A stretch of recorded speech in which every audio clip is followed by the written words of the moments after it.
Yo, bro, about to watch this video, bro, yo.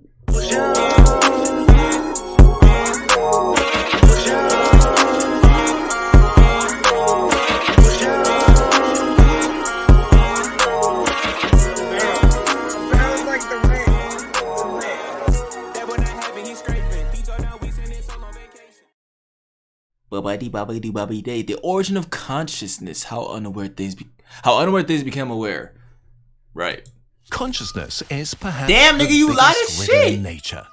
Stripped to its core meaning, consciousness is what allows us to be aware both of our surroundings and of our own inner state. Yeah. But thinking about consciousness has this habit of taking us round in circles. We all intuitively know what consciousness is. It's this. It's what you're experiencing here, right now. Yeah. But once we try to pinpoint just what exactly it is, it leaves us grasping at thin air. And not just us. Philosophers and scientists struggle to define consciousness. Different schools and ideas compete with one another, but no one has come close to figuring it out. It's unsettling to realize that we don't understand what makes us aware of ourselves and the world. In this fuzzy area, consciousness and intelligence are also related, although they are not the same. We'll talk in greater depth about theories of consciousness and intelligence in other videos. Okay. Like much of what makes us human, our consciousness is likely to have evolved from less complex forms as a product of evolution by natural selection. It has probably emerged from an immense several hundred million year sequence of countless microsteps that together make up a sort of gradient of consciousness. Okay. What was the using first some step big ass words like I know, buddy? Non-conscious to the basic consciousness that ultimately led to the convoluted consciousness we humans enjoy today.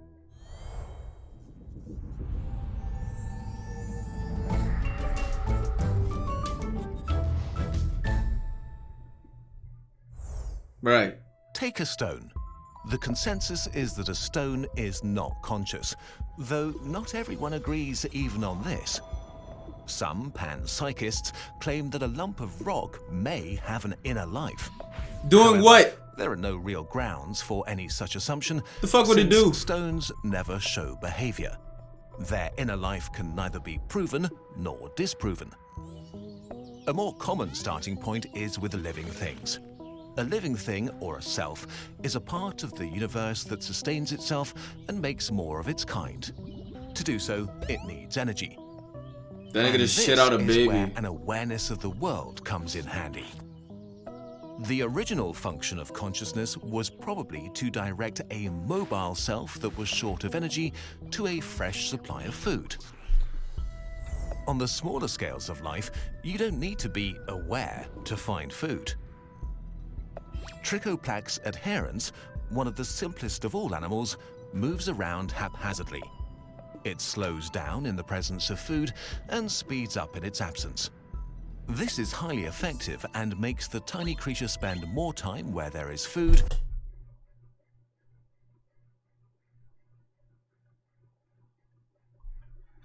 I'm trying really hard not to click off this video. I'm not gonna do it. Than where there is not. But it never moves in a particular direction towards a particular target, and there's no need for it to be conscious of its environment. The first major step towards consciousness was probably taken when mobile selves started to move themselves directionally, moving towards what was good for them, say food, and away from what was less good, say someone else who thought that they were food. Take Dugicia tigrina, a tiny worm. What the fuck is known that? for its funny face. Sometimes the worm is hungry, and sometimes not. This means that when it moves, the worm self is not simply producing an automatic response to an external stimulus, but that its actions depend upon its inner physiological state, whether it's hungry or sated. When it's just eaten, the worm. Bro, what? Yo, this nigga just using big words. I don't know what you saying, man. Itself in the direction of tasty things. It uses chemoreceptors on its head to smell its environment and guide it in the direction where the scent of food is strongest. After finding and eating a meal, our worm buddy heads back to a dark, sheltered spot to digest it in safety, until it's hungry again. But that seems like a boring ass life. Just watch the pretty pig streamer. Go to POV. Bro, like, I don't know what you're saying, bro. Like, this nigga look like, he just look like a bomb with legs. What the fuck? Or a grape. He look like more of a grape. Yeah, he look like a grape. Yo, bro, when I look at this nigga, he reminds me of this, what's his name? Oswald? That fucking octopus. Octopus. Oswald. This nigga, bro. Like, I can't unsee it. But like, it's just with less legs and more purple, and his face is more in. Feel me? Animals that blindly follow their sense of smell. That's his nose?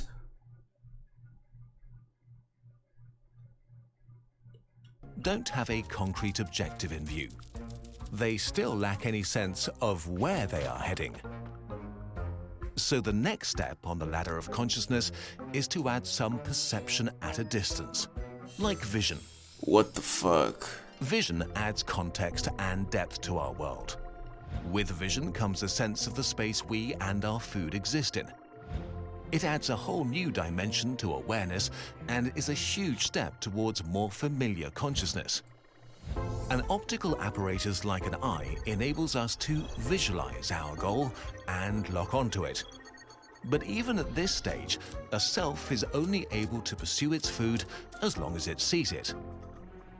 So the next logical step needs to happen on the inside. To visualize food in its absence, for example, a self needs to create some sort of inner representation of the world. Now an animal can continue looking for food even when it escapes its sensory range. Because of this inner representation of what is relevant in the world, it can remain focused on its food and its desire to get it. Our self now exists in a world it can get familiar with.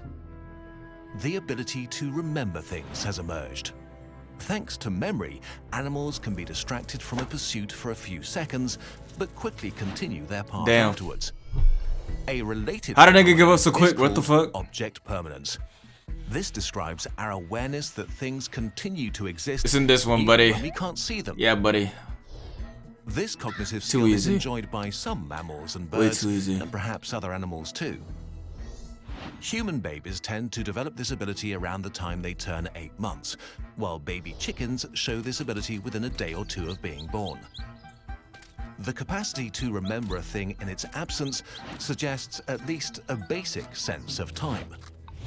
A sense of time. Yo, is this video almost over yet? Oh my fucking god. Oh my god. Time is a big step on the ladder of consciousness. It may also enable a self to look forward from the present moment and anticipate the future. Adult chickens, for example, are able to resist a meal put in front of them if they expect to receive a bigger meal as a prize for holding back for a while.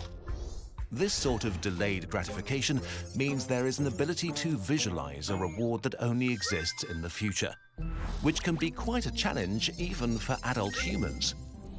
Western scrub jays are experts in delayed gratification. They show an even more elaborate sense of the future. Shit, I'm trying to learn Kotu.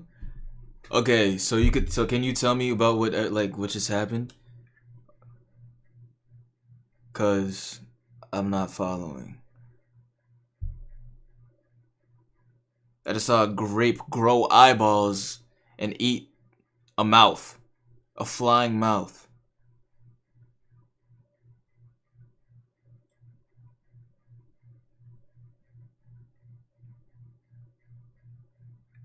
I don't know, but I'm just watching. So we're all in the same boat. Nice. When they hide food in a cache to retrieve it at a later date. The scrub jays will even re-hide their food if they become aware that a potential thief has been watching them.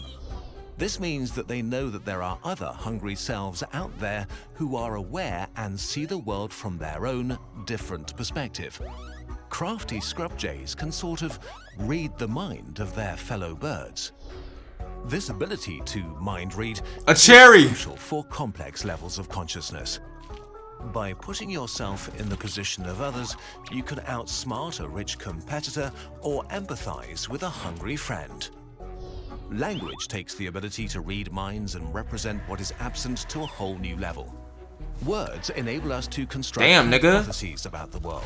Detailed plans. That nigga got caught lacking in the worst way. That's tough. Words enable us to think about ourselves and our place in the universe, and even about our own consciousness, which is something we'll be doing more in future videos. So, what is the origin of our consciousness? It probably began as the directed motion of a hungry self towards a source of food, with the survival benefits this gave it over competitors that moved at random or not at all. It probably all started with the urge for more food. So even with these... So food is the origin of consciousness. The want for food. Hello, Talia. How are you? Yes, subs have dropped exponentially. You know what I'm saying? I'm not gonna lie, it's kind of hard holding this 200, but it's all good. You know what I'm saying? As long as we are above 100, I'm fine. In a way, I guess, yeah. How are you? I'm fine. Cooling. You know. Stream almost ended. My energy's down. So, trying to, you know, just watch. And I learned that the origin of consciousness is from food. So yeah. Sophisticated consciousness that allows us to dream about space, build skyscrapers, or obsess about novels, it's not surprising that we can't stop thinking about where we'll get our next meal. Collectively, we've put so much thought and ingenuity into getting food that we can now just get our food to come to us with little conscious effort. Facts. This video is part 1. Yo, I don't like pizza anymore. Series relating to big I've had it too questions of much. Life and the universe, made possible by a grant from the Templeton World Charity Foundation. Okay, shut the fuck up. Goodbye.